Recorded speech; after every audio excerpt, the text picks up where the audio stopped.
지금 우리 경제에 말 그대로 퍼펙트 스톰이 몰려오고 있다는 사실 알고 계신가요? 이게 그냥 하나의 위기가 아니에요. 세 가지 거대한 압력이 동시에 우리를 덮치고 있는데요. 오늘 이 무서운 폭풍의 실체를 한번 제대로 파헤쳐 보겠습니다. 자, 화면에 보이는 이 숫자 한번 보세요. 1505.8원. 이게 뭘 의미할까요? 네, 바로 오늘자 원달러 환율입니다. 믿기 어려우시겠지만 이게 무려 17년 만에 처음 보는 숫자예요. 2009년 글로벌 금융위기 때나 봤던 바로 그 숫자입니다. 이 숫자 하나만 봐도 지금 상황이 얼마나 심각한지 느껴지시죠? 아니 도대체 우리 경제에 무슨 일이 벌어지고 있는 걸까요? 어쩌다 이렇게 17년 만에 최악의 환율을 마주하게 된 건지 지금부터 저랑 같이 하나하나 그 원인을 짚어보시죠. 요즘 뉴스에서 이 단어 정말 많이 들어보셨을 거예요. 바로 삼고공포. 이게 뭐냐면요. 그냥 문제가 하나가 아니라는 겁니다. 세 가지 엄청난 위기가 서로 꼬리에 꼬리를 물고 한꺼번에 터지고 있다는 거죠. 자, 그럼 그 3고가 뭐냐? 바로 고유가, 고환율, 고물가입니다. 쉽죠? 그러니까 기름값은 막 오르고 우리가 가진 원화 가치는 뚝뚝 떨어지고 그래서 결국엔 우리가 사는 모든 게 비싸지는 거예요. 근데 진짜 문제는 이 세 가지가 지금 동시에 일어나고 있다는 겁니다. 아니 그럼 이 난리는 다 어디서부터 시작된 걸까요? 믿기 어려우실 수도 있는데 이 모든 일의 시작은 저 멀리 중동입니다. 지구 반대편의 일이 어떻게 우리 경제를 이렇게까지 흔들 수 있는지 한번 보시죠. 중동에서 문제가 터지니까 국제 유가가 말 그대로 폭등해버렸습니다. 원래 정부가 올해 유가를 배럴당 한 64달러 정도로 봤거든요. 그런데 지금 보세요.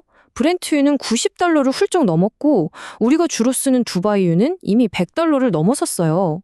이건 뭐 정부의 올해 경제 계획이 첫 단추부터 완전히 잘못 깨어진 거죠. 그리고 두 번째 충격파, 바로 환율입니다. 생각해보세요. 전세기가 불안해지면 돈 가진 사람들은 어디로 갈까요? 그렇죠. 가장 안전한 곳으로 돈을 옮기겠죠. 그게 바로 미국 달러입니다. 이걸 안전자산 선호라고 불러요. 다들 달러를 사려고 하니까 달러 값은 오르고 상대적으로 우리 원화 가치는 뚝 떨어지는 거죠. 그래서 아까 보셨던 1,500원이라는 숫자가 나온 겁니다. 근데 진짜 무서운 건 지금부터예요. 기름값 오르고 환율 오르는 게 여기서 끝! 하고 멈추는 게 아니라는 거죠. 이게 마치 도미노 첫 조각을 쓰러뜨린 것처럼 우리 경제 전체를 와르르 무너뜨리는 연쇄 반응을 일으킵니다. 자, 이 도미노가 어떻게 넘어가는지 한번 볼까요? 1단계, 중동 위기로 유가랑 환율이 폭등해요. 2단계, 우리는 원자재 대부분을 수입하잖아요? 그러니까 수입 물가가 미친 듯이 오릅니다. 3단계, 물건 만드는 회사들 비용이 늘어나겠죠? 그럼 마지막 4단계는? 맞습니다. 그 늘어난 비용이 전부 다 우리가 사는 물건값에 더해지는 거예요. 결국 우리 주머니에서 돈이 더 나가는 거죠. 이게 바로 경제 어렵다고 우리가 피부로 느끼는 이유예요. 당장 차에 기름 넣으러 가보세요. 리터당 2,000원. 거의 다 됐죠? 근데 이게 다가 아니에요. 기름값이 오르면 택배비, 버스 요금, 공장 돌리는 전기 요금 다 오릅니다. 이게 돌고 돌아서 결국 우리가 마트에서 집어드는 과자 한 봉지, 두부 한 모 가격까지 다 올려놓는 거예요. 자, 이렇게 물가는 오르는데 경기는 안 좋아지는 상황. 경제학자들이 제일 무서워하는 최악의 시나리오가 있거든요. 그 이름도 무시무시한 스태그플레이션입니다. 스태그플레이션, 말이 좀 어렵죠? 경기 침체를 뜻하는 스태그네이션이랑 물가 상승, 인플레이션을 합친 말이에요. 한마디로 경기는 바닥을 치는데 물가만 하늘 높은 줄 모르고 치솟는 진짜 최악의 조합인 거죠. 이게 그냥 어려운 경제 용어가 아니에요. 딱 이런 상황이죠. 내 월급은 그대로인데 점심값은 10,000원이 넘고 커피값도 오르고 내 지갑만 계속 얇아지는 고통. 그게 바로 스태그플레이션입니다. 한 전문가가 이런 말을 했어요. 이건 정책적으로 대응하기가 가장 힘든 상황이다. 왜 그럴까요? 왜 이렇게 손쓰기가 어려울까요? 바로 이 딜레마 때문입니다. 한번 보세요. 자, 물가가 너무 오르니까 잡아야겠죠? 그럼 보통 금리를 올려요. 근데 금리를 올리면 어떻게 돼요?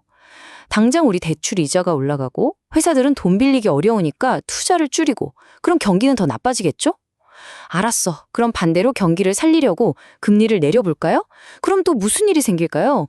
시중에 돈이 풀리니까 안 그래도 비싼 물가가 더 폭등해버리는 겁니다. 이래도 문제, 저래도 문제, 정말 진퇴양난에 빠지는 거죠. 네, 바로 지금 우리 한국 경제가 이런 거대한 갈림길에 서 있는 겁니다. 어느 쪽으로 가도 쉽지 않은 길이 보이는 그런 상황인 거죠. 현대경제연구원에서 내놓을 시나리오를 보면 이게 더 와닿으실 거예요.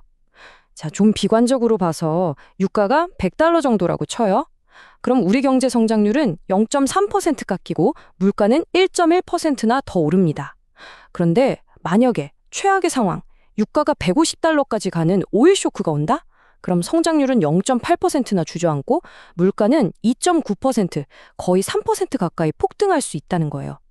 정말 끔찍하죠. 가장 큰 문제는 애초에 정부가 세웠던 올해 경제 계획 자체가 이미 틀어졌다는 거예요. 올해 2.0% 성장은 하겠다고 했던 그 약속, 그게 유가 $64를 기준으로 세운 거거든요. 근데 지금 $100가 넘었잖아요. 그러니까 계획을 세웠던 그 땅 자체가 지금 무너져 내린 거나 마찬가지입니다. 성장이냐 물가냐 이 두 마리 토끼를 잡으려다 둘 다 놓쳐버릴 수 있는 정말 중대한 위기 앞에 우리가 서 있습니다. 이 거대한 폭풍 앞에서 한국 경제는 과연 어떤 선택을 하게 될까요? 그리고 그 선택은 바로 여러분과 저의 내일에 어떤 영향을 미치게 될까요?